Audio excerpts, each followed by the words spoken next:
जहां दिल्ली लोकसभा की 4 सीटों के लिए आम आदमी पार्टी ने उम्मीदवार उतार दिए हैं। दरअसल नई दिल्ली से सोमनाथ भारती, पश्चिम दिल्ली से महाबल मिश्रा, पूर्वी दिल्ली से कुलदीप कुमार, साउथ दिल्ली से सहीराम को उम्मीदवार बनाया गया है। हरियाणा की कुरुक्षेत्र लोकसभा सीट से सुशील गुप्ता को मैदान में उतारा गया है। तो आपको बता दें कि लोकसभा के लिए अब आम आदमी पार्टी ने कमर कस ली है। नई दिल्ली से सोमनाथ को भी उम्मीदवारी दी गई है और इस दौरान लोकसभा सीट से सुशील गुप्ता को मैदान में उतारा गया है। नई दिल्ली में आम आदमी पार्टी एक बार फिर से सक्रिय नजर आ रही है। दरअसल आपने दिल्ली की 4 सीटों पर प्रत्याशी घोषित कर दिए हैं। सीटों के उम्मीदवारों के नाम का ऐलान हो गया है। आपने दिल्ली की 4 सीटों पर प्रत्याशी घोषित कर दिए हैं। से रिजर्व कैटेगरी से आते हैं उनको लड़ाने का निर्णय किया है, जो एक ऐतिहासिक फैसला है। शायद दिल्ली में पहली बार किसी जनरल सीट से एक रिजर्व कैटेगरी के कैंडिडेट को खड़ा करने का कोई पार्टी निर्णय ले रही है। दूसरी तरफ मालवीय नगर से सोमनाथ भारती जी, जो हमारे आज की तारीख में जल बोर्ड के उपाध्यक्ष हैं, पूर्व मंत्री रहे हैं दिल्ली के अंदर, उनको कैंडिडेट बनाया है। साउथ से सहीराम पहलवान, जो तुगलकाबाद से लगातार ये तीसरी बार वो विधायक चुने गए हैं और ग्रासरूट स्तर पे, जमीनी स्तर पे जिन्होंने काउंसलर के चुनाव से लेकर के और विधायक रहते हुए लगातार जिन्होंने वहां पर काम किया है, उनको पार्टी ने उम्मीदवार बनाने का निर्णय लिया है।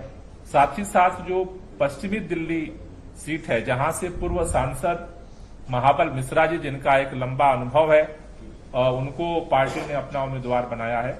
उसी तरह से हरियाणा के अंदर आम आदमी पार्टी जिस तरह से पूरी ताकत के साथ संगठन निर्माण का काम कर रही है, तैयारियां कर रही है, उसमें कुरुक्षेत्र से आम आदमी पार्टी ने अपने प्रदेश अध्यक्ष और पूर्व राज्यसभा सांसद सुशील गुप्ता जी को चुनाव मैदान में उतारा है। कैटेगरी से रिजर्व। और इसी खबर पर ज्यादा जानकारी के लिए सहयोगी देवेश हमारे साथ फोन लाइन पर जुड़ गए। देवेश, आम आदमी पार्टी ने लोकसभा चुनाव के लिए अब कमर कसना शुरू कर दिया है, उम्मीदवारों के ऐलान कर दिए गए हैं। लोकसभा चुनाव अब ज्यादा समय दूर नहीं है, ज्यादा समय नहीं है लोकसभा चुनाव के लिए। ऐसे में आम आदमी पार्टी पूरी दावे कर रही है कि दिल्ली में और बल्कि देश में एक बार फिर से आम आदमी की पकड़ मजबूत होने वाली है। देखिए, बिल्कुल आम आदमी पार्टी ने आज 5 अपने उम्मीदवारों के नामों का ऐलान किया है, जिसमें क्योंकि इंडिया गठबंधन के तहत आम आदमी पार्टी और कांग्रेस 5 राज्यों में चुनाव एक साथ लड़ रहे हैं। हालांकि पंजाब में दोनों अलग अलग चुनावी मैदान में हैं। अब ऐसे में दिल्ली की अगर बात करें तो दिल्ली में 7 लोकसभा की सीटें हैं, जो कि 4 उनमें से आम आदमी पार्टी के खाते में थी इंडिया गठबंधन के तहत, और 3 सीट जो है वो कांग्रेस के खाते में है। जिसमें आम आदमी पार्टी है वो नई दिल्ली है, साउथ दिल्ली है, वेस्ट दिल्ली है और ईस्ट दिल्ली। ईस्ट दिल्ली की अगर बात करें तो ये जनरल सीट है और इस पर आम आदमी पार्टी की तरफ से जो मौजूदा विधायक है और दिल्ली के प्रदेश उपाध्यक्ष भी है कुलदीप कुमार, उनको उम्मीदवार आम आदमी पार्टी ने बनाया है। वेस्ट दिल्ली की बात करें तो वेस्ट दिल्ली से महाबल मिश्रा है, कांग्रेस में भी रहे थे, बड़े नेता है और इनके बेटे अभी मौजूदा समय में आम आदमी पार्टी से विधायक भी है।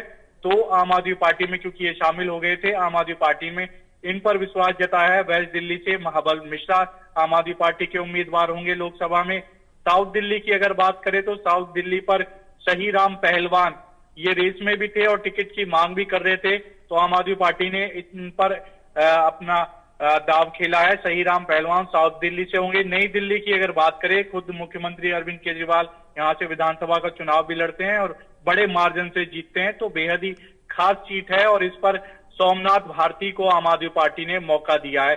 सोमनाथ भारती 3 बार के विधायक हैं और बड़े मार्जिन से हमेशा जीतते आए हैं, तो ऐसे में सोमनाथ भारती पर आम आदमी पार्टी ने दाव खेला है।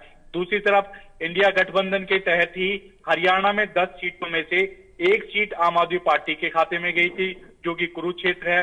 कुरुक्षेत्र में आम आदमी पार्टी ने जो मौजूदा प्रदेश अध्यक्ष है हरियाणा के और पूर्व सांसद भी है आम आदमी पार्टी से, सुशील गुप्ता पर दाव खेला। सुशील गुप्ता वहां से उम्मीदवार होंगे, तो ऐसे में टोटल 5 उम्मीदवारों के नामों का ऐलान आम आदमी पार्टी की तरफ से कर दिया गया है। गुजरात में जो 2 सीट इंडिया गठबंधन के तहत आम आदमी पार्टी को मिली थी, वो पहले ही आम आदमी पार्टी ने उनके कैंडिडेट की घोषणा कर दी है। साथ ही साथ असम के 3 उम्मीदवारों का भी जी। आम आदमी पार्टी ने पहले ही घोषणा कर रखी है। लेकिन खास ये था कि दिल्ली से कौन कौन चेहरा आम आदमी पार्टी की तरफ से चुनावी मैदान में होगा। तो इसमें सोमनाथ भारती हो गए, शहीराम पहलवान हो गए, दोनों विधायक हैं मौजूदा समय में, महाबल मिश्रा है, इन पर इनकी दावेदारी भी थी और ये टिकट भी मांग रहे थे और लगभग तय ही था महाबल मिश्रा का नाम। तो आम आदमी पार्टी से महाबल मिश्रा होंगे वेस्ट दिल्ली से, और कुलदीप कुमार, क्योंकि ये जनरल सीट है, थोड़ा इस पर पेच फंसा हुआ था कि कोई जनरल ही इस पर चुनावी मैदान में होगा। लेकिन क्योंकि एसटी है, कोटे से आते हैं ये कुलदीप कुमार, तो इनको अपना उम्मीदवार आम आदमी पार्टी ने बनाया है। और ये कहा भी है कि कास्ट बेस्ड पॉलिटिक्स आम आदमी पार्टी नहीं करती है। एक तो आम आदमी पार्टी ने ये देखा जो जनता के काम करता हो, जो जनता के लिए हमेशा तत्पर हो, ऐसे उम्मीदवार आम आदमी पार्टी का दावा है कि ऐसे उम्मीदवार आम आदमी पार्टी की तरफ से दिए गए हैं। जी चलिए, बहुत बहुत शुक्रिया देवेश, ये तमाम जानकारी हमारे दर्शकों तक पहुंचाने के लिए।